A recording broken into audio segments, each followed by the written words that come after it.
começar.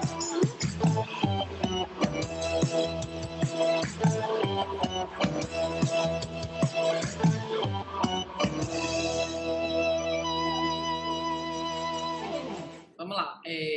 Meu nome é Ana Flávia Ferraz, eu sou coordenadora de tecnologia da ABA, né? De tecnologia educacional e de mídias aqui da ABA.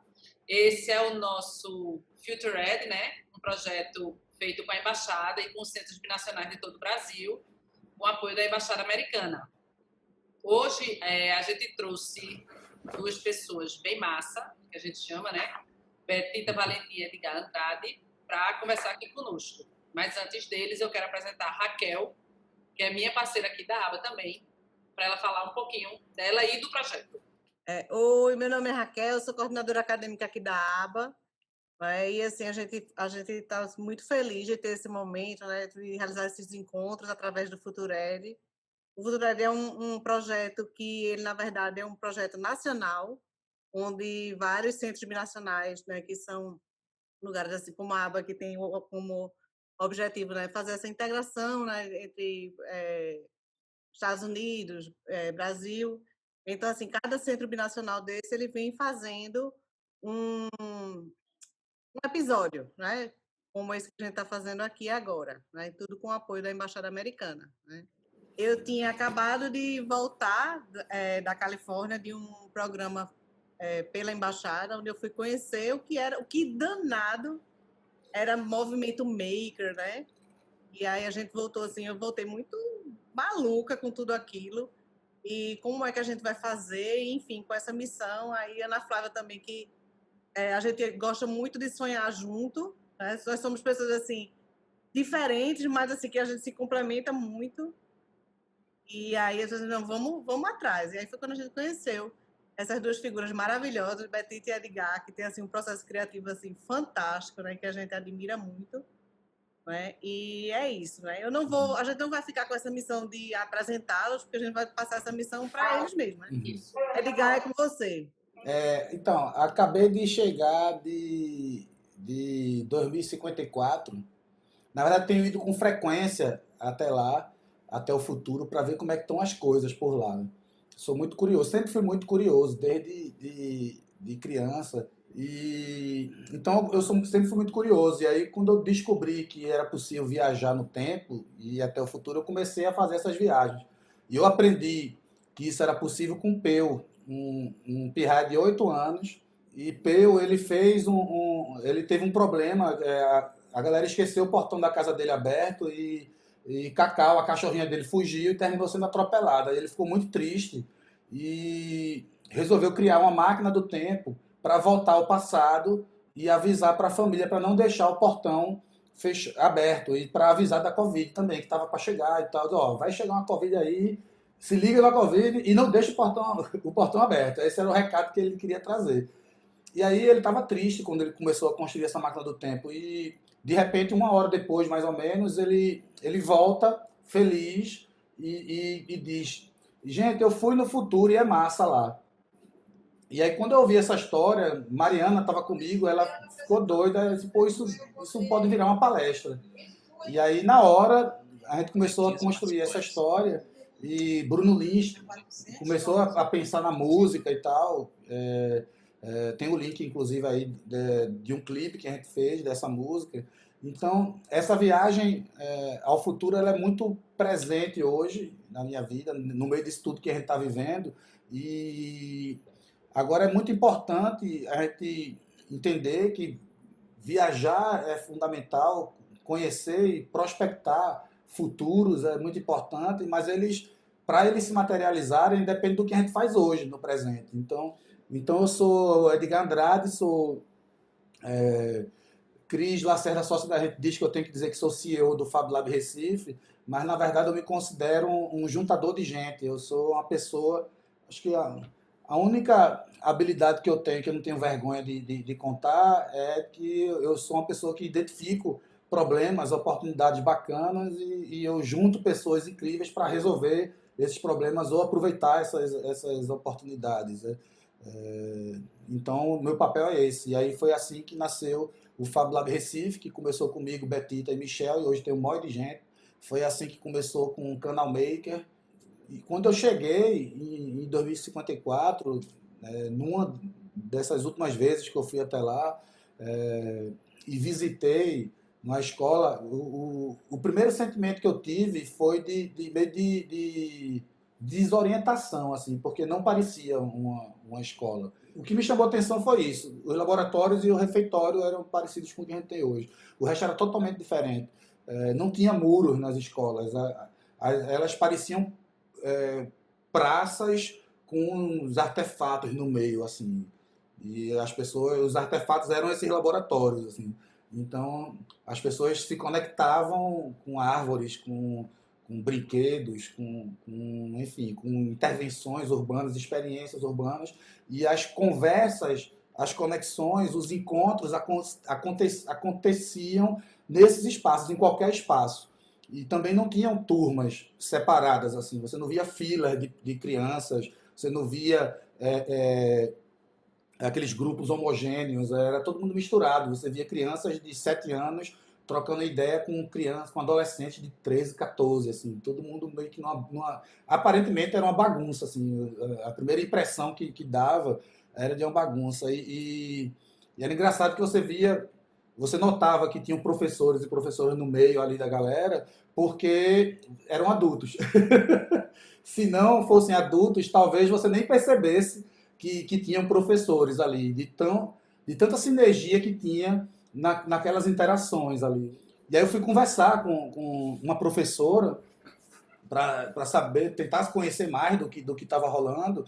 E foi engraçado, porque a gente tem batido muito forte hoje na história da nota, né? Do quão a nota ela prejudica, inclusive, a saúde mental, principalmente dos adolescentes, com essa pressão toda de Enem, de prova, de preparação para o futuro, para a vida e tal. E lá não tem mais isso. É engraçado que num debate muito importante que a gente fez na Beta Educar, a gente passou um bom tempo discutindo que a grande revolução da educação ela só vai acontecer de verdade quando a gente acabar com esse negócio de nota. E, e eu fico feliz em saber que em algum momento isso acaba mesmo, e lá em 2054 não existe mais, não existe avaliação para ver quem decora mais coisas. Assim como não existe, e me chamou muito a atenção, aquela lógica que a gente ainda usa hoje da vida estudantil, assim, porque você entra na creche e para de estudar quando chega quando sai da universidade, né? Não existe mais essa história de eu vou estudar e depois vou começar a trabalhar e construir uma carreira. As pessoas estudam a vida toda. E é engraçado porque aprender é tão divertido que ninguém quer parar. Então, por isso que as pessoas não param de estudar. Porque é massa estudar, é massa aprender coisas novas o tempo todo. A tecnologia não é determinante para construir o futuro da gente. Ela não é ela que vai determinar para onde é que a gente vai ou como a gente vai. A gente é que vai fazer isso. A gente é que vai definir se vamos construir nos próximos 34 anos uma sociedade mais justa para todas as pessoas de todos os lugares, em que todas as pessoas de todos os lugares tenham a possibilidade de serem felizes, simplesmente isso, simplesmente serem felizes, ou se nesses próximos 30 anos a gente vai mergulhar na Matrix.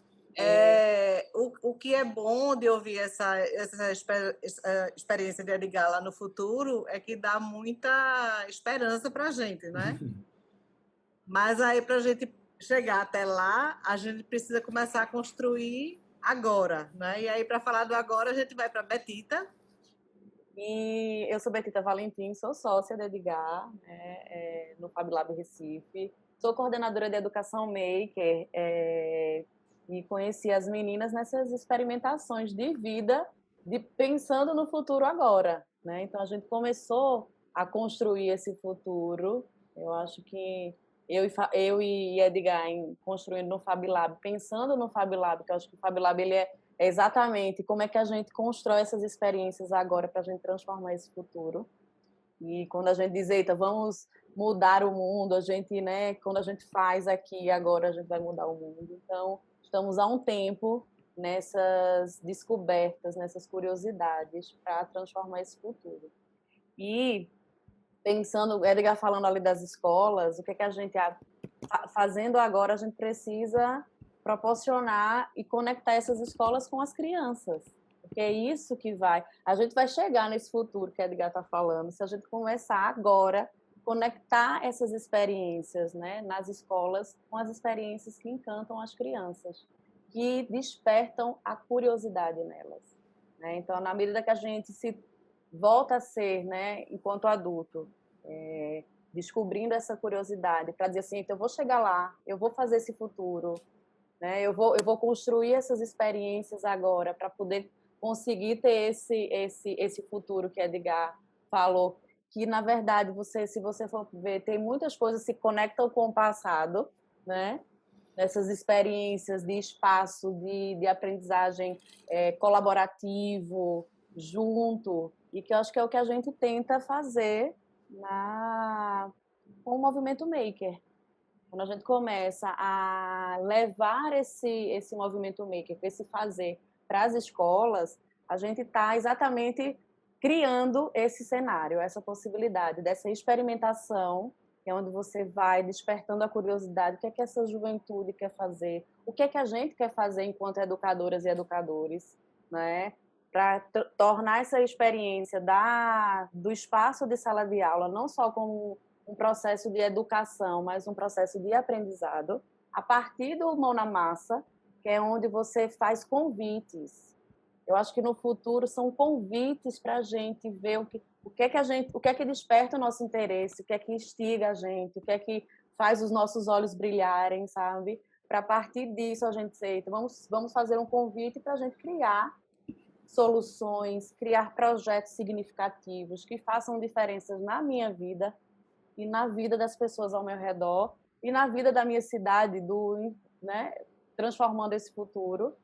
E a partir dessa troca de experiência. Então, quando a Edgar estava falando ali sobre como eram as educadoras e os educadores, que eles estavam ali, todo mundo fazia parte dessa troca. A gente que faz aqui, né? Eu ajudo vocês com o projeto de Maker, com a escola. A gente começa com um problema, né? E é dentro de sala de aula. Não é um local tecnológico, como a gente diz, não é um laboratório tecnológico, é na sala de aula mesmo. Que a gente leva um problema para os meninos solucionarem. Então, assim, não tem como a gente falar melhor dessas experiências para os meninos, e eles vibram o tempo todo pensando em como vão solucionar. Eu queria até que tu falasse um pouquinho, Betty, de como acontece esse processo nas escolas, do problema que é levado, dos meninos, como é que eles pensam, da volta, daquele pitching que a gente faz, aí a gente volta com as perguntas. Explica um pouquinho essa parte de maker educacional. Para dar uma contextualizada assim, quando a gente começou, lembra? A história do vamos começar pela casa, e era exatamente pensando na casa no futuro. É porque o futuro ele é massa, né? Ele é massa. ele te dá essa possibilidade de você sair do que, sabe, do que te prende, sair daquela caixinha. Ela te dá exatamente, vamos pensar. E aí onde vem grandes invenções e grandes ideias, né? E aí a gente começa com esse projeto da casa até chegar na cidade. Então você vai tendo essa construção de como seria essa casa no futuro, quais são os problemas da minha escola que eu quero resolver, quais são os problemas do meu bairro e da minha cidade. Então a gente também trabalha muito com as ODS, né? Então a gente lança alguns temas assim para, de fato, essas crianças e esses jovens já começarem a serem protagonistas desse futuro. Então eles precisam estar ali atentas e atentos. Poxa, eu também faço parte disso. Surgiu uma pergunta no chat, e aí eu vou voltar para Edgar. Edgar, você foi lá para o futuro, né? Deu uma olhada no que nos espera. E aí Guilherme perguntou o seguinte: essas empresas lá, quando você chegou em 2054, como eram? Em aprendizado lá, como era? Diz aí a tua experiência. Então, é engraçado, né? Porque a escola, em 2054, para mim, ela já está perfeita, assim. Ela já está toda prontinha do jeito que a gente sempre sonhou. O mundo dos negócios ainda não, mas evoluiu muito. gente, ainda existem grandes empresas que dominam mercados globalmente e tal, mas aconteceu uma história interessante. A gente começou a cobrar mais responsabilidade, mais bom senso dessas empresas. Muitas empresas que hoje são grandes desapareceram, já não existem mais em 2054. Não vou contar quais são, quem quiser vai lá ver, mas muitas empresas que hoje são grandes desapareceram porque não perceberam que não dava mais para pautar os negócios no lucro a qualquer custo, acima de tudo e de todos, acima do meio ambiente, acima da vida das pessoas e tal. Mas porque a cobrança da sociedade passou a ser muito maior. Surgiram novos modelos de negócios, novas formas de se gerar negócios. Algumas delas a gente já começa a perceber hoje. Por exemplo, ninguém tem coisas. As pessoas, quando precisam de algo, pagam para usar algo e depois devolvem. Ninguém precisa ter coisas. A não ser, obviamente, coisas que tocam o coração da gente. Então, uma obra de arte, uma roupa que você acha legal, que você se identifica. E mesmo assim, quando você perde esse carinho pelas coisas, elas viram matéria-prima novamente para se tornarem outras coisas. Então, a relação da gente com o consumo, ela mudou muito. Essa visão, assim, de algumas empresas que modificaram a relação com o consumo, né? Eu acho que mudou porque a gente começou também a dizer, eu vou fazer as minhas coisas. Então, quando a gente começa a entender, né, vendo que o movimento do fazer, né, o movimento maker, as tecnologias a favor da gente, de fabricação digital, como é que a gente pode fazer isso? E as crianças agora tendo acesso a isso, gente, isso vai ser uma mudança gigante. Sim, tem que ter vamos chamar esse letramento tecnológico, ou a gente está usando agora muito mais a tecnologias criativas, que eu acho que é isso, é uma tecnologia criativa, porque não é só o aprender a usar, né, a máquina, né? É o processo de criar. Eu preciso aprender, né, a conviver em sociedade, e conviver em pares. Por isso que todo o processo da educação ele não pode ser mais ali, cada um por si, minha prova, meu vestibular, né? Então, se a gente começa a ter esse ciclo de compartilhar, de ver quais são as diferenças, de aprender a conviver para depois aprender a ser. E quando eu aprendo a ser, eu aprendo exatamente me conhecendo e vendo quais são os meus limites, onde é que eu posso chegar, e esse ciclo volta. Então, isso é para a vida, isso é para a escola, isso é para a empresa. E eu acho assim que esse momento, ele vem trazer justamente, vem reafirmar, né, quanto essas conexões são importantes, né? Quando a gente precisou se isolar, a gente viu assim como isso que a gente tem, né, com as pessoas e como essas relações elas são importantes para a vida da gente, né? Ninguém consegue ser sozinho, né? A verdade é essa, né? E quando eu penso assim no movimento maker, quando eu penso em toda essa transformação que vocês estão falando, que a gente está falando agora, né? Eu penso muito assim em algumas palavras chaves assim. Primeiro, acreditar, né? Ter fé no sentido de acreditar, né? Acreditar naquela possibilidade, né? Não olhar aquela possibilidade dentro de uma caixa fechadinha e que você só pode fazer aquilo, né? E assim, eu acredito nisso aqui, acho que pode dar certo. E como é que eu vou fazer para que isso aqui se torne realidade, né? Um segundo passo, né? E aí você vai de pouco em pouco, né, tornando aquilo real, né? E que essa caminhada ela não pode ser só, ela não é uma caminhada solitária, você precisa de outras pessoas, até porque você não tem todas as habilidades necessárias para percorrer esse caminho, né? Então assim, é extremamente importante que você tenha pessoas que vão se conectando, né? E assim, e pessoas com habilidades diferentes da sua, porque aqui dali a diversidade ela traz uma riqueza muito grande para as relações, né? E aí a gente vai conseguindo caminhar, né, e construir esse mundo lá de 2054, de 2055 e por aí vai, né? Tornando isso possível e realizando o que hoje pode ser um sonho, né, e você tirar aquele sonho do papel e fazer com que ele seja uma coisa real. E a tua fala do acreditar, que ela se conecta com talvez a transformação mais importante que eu tenha vivido nos últimos anos, e ela está diretamente ligada à perda do medo de errar. Isso foi determinante para, por exemplo, fazer palestras para 1.000 pessoas sem ficar nervoso, gravar um programa de TV. Não sei se vocês sabem, eu fui jurado de um programa chamado Batalha Makers Brasil, do Discovery Channel. Eu fui jurado desse programa, Marcelo Tais era apresentador. E a galera perguntava, tu ficava nervoso? Rapaz, não. Porque, e antes eu ficava muito nervoso com as coisas, com uma proposta para fazer para o cliente, com uma negociação, com não sei o que. Tudo era motivo para ficar muito nervoso. Betita acompanhou. Eu melhorei um bocado, né, Betita, nos últimos anos. E eu acho que essa melhora vem da perda do medo de errar, porque e nas palestras é muito isso. Eu esqueço as coisas, eu digo o número errado, aí eu digo, pesquisa aí no Google aí para ver se eu falei o número certo, não sei o quê.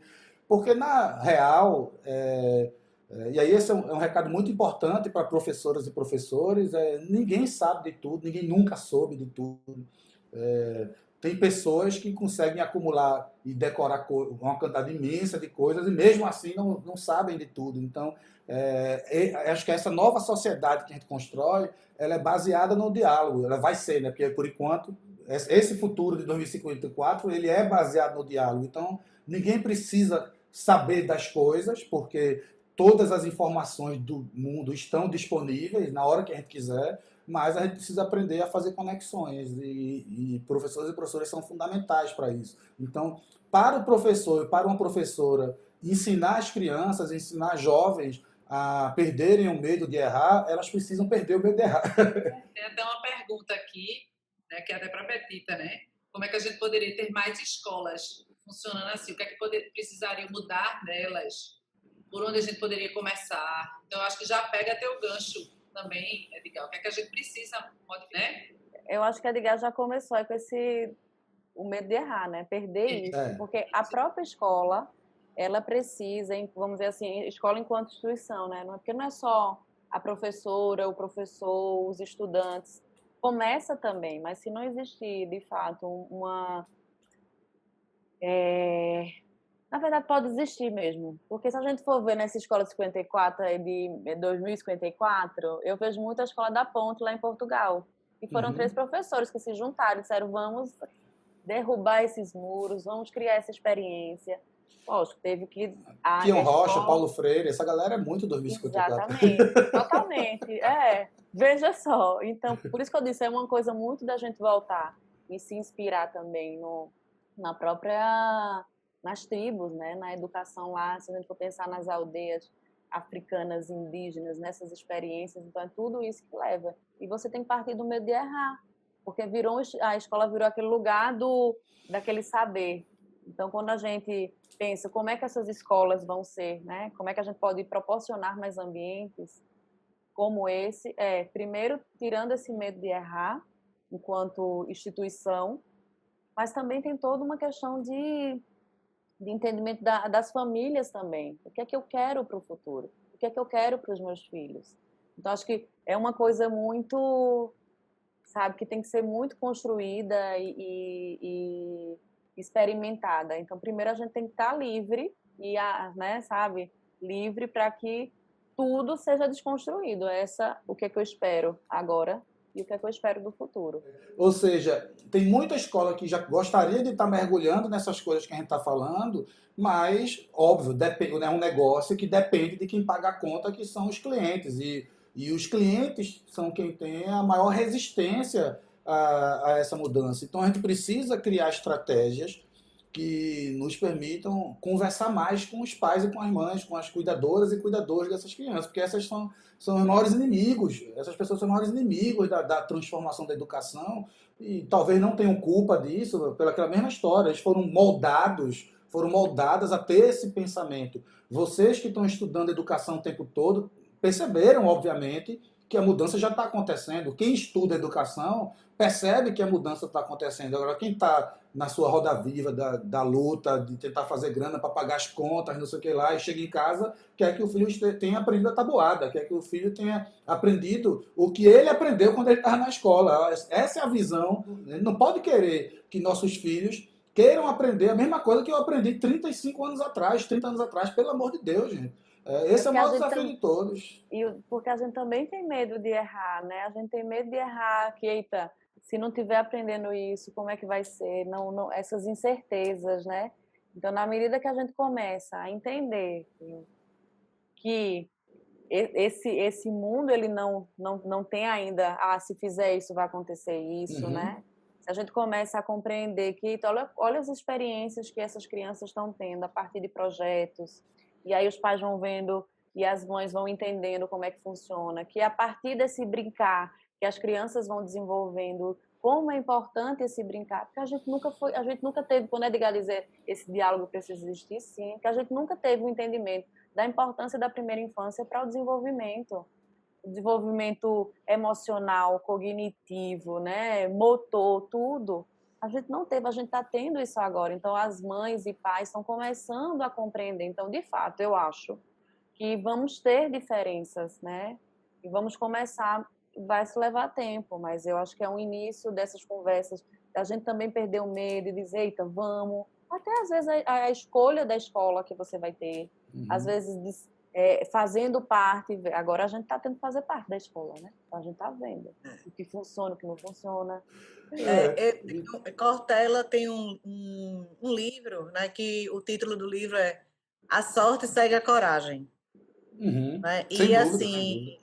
E quando eu olho lá para trás, né, quando a gente foi saber um pouco mais sobre o que é, só o que danado era maker, né, o que é o maker movement, enfim. E quando a gente olhou, eu acho que o grande diferencial foi a gente acreditar no movimento como um novo olhar para a educação como um todo, né? A gente não se prendeu a uma cortadora laser, óbvio que tudo isso é importante, né? A gente não se prendeu a uma cortadora laser, a uma impressora 3D, porque na verdade o movimento ele é muito maior do que isso. Ele é um novo jeito de pensar, um novo jeito de olhar, desenvolver habilidades, enfim.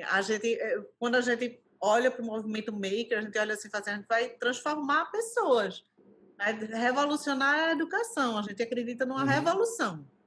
Né? E assim, para isso a gente está já caminhando aí desde há um tempo, né? Mas assim, todo mundo nessa mesma crença, né? Para fazer acontecer. E Raquel, você falando aí é muita coragem mesmo, né? Quando a gente fala sobre esse movimento, né? Quando você vai ter que fazer, é um movimento. O movimento meio que você está ali, tem que fazer, tem que se colocar. É uma coragem diária, mas participar desse momento aqui, eu vi vocês falando, né? Conversar de novo com o Edgar, porque diferente da gente conversando no dia de trabalho, é aqui onde a gente vai reafirmando os nossos propósitos e as nossas vontades. E aí você diz, realmente é coragem e ir atrás, né? Fazer com que isso aconteça. Né? Então, é massa fazer parte disso com vocês e experimentar e criar e testar e não dá certo e volta e ver diferente, como é que podemos fazer outras experiências enquanto FabLab, outras experiências no ambiente da escola, né? E sair construindo novas coisas. É isso aí. Bom, a gente vai encerrando por aqui. Esse bom chega a dar uma morgada, assim. Bom, beijo, gente. Valeu. Obrigada Gente, a todos. foi massa. Até a próxima, viu? Obrigada. Boa noite.